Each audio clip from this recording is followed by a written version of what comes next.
আমাদের প্রফেশনাল কিংবা পার্সোনাল লাইফে কনফিডেন্স ইজ এ মাস্ট।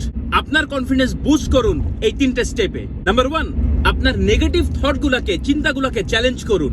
এটা মাথায় ঢুকিয়ে নিন যে কনফিডেন্স প্রায় পুরাটাই সাইকোলজিক্যাল বা মানসিক। সুতরাং আপনার নেগেটিভ চিন্তাগুলোকে ধরুন এবং সেগুলো পজিটিভ চিন্তা দিয়ে রিপ্লেস করে দিন। নিজের সাথে নিজে কথা বলবেন, নিজেকে নিজে বোঝাবেন। আপনি নতুন একটা কাজ শুরু করতে যাচ্ছেন, আপনার মাথায় প্রথম চিন্তা আসবে যে ভুল হলে কি ক্ষতি হবে। তখন নিজেকে নিজে বোঝাবেন ভুল হলে হবে, আপনি আবারও চেষ্টা করবেন। নাম্বার 2, আপনার অ্যাচিভমেন্ট গুলার উপরে ফোকাস করুন।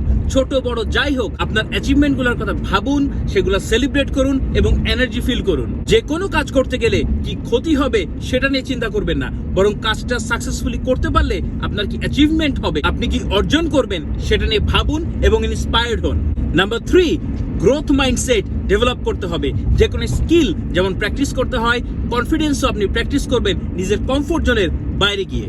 নতুন নতুন কাজ এক্সপ্লোর করতে হবে। আপনি ভুল করবেন, শিখবেন, গ্রো করবেন, আর এটাই গ্রোথ মাইন্ডসেট। আর এগুলি আপনার কনফিডেন্ট বুস্ট করবে।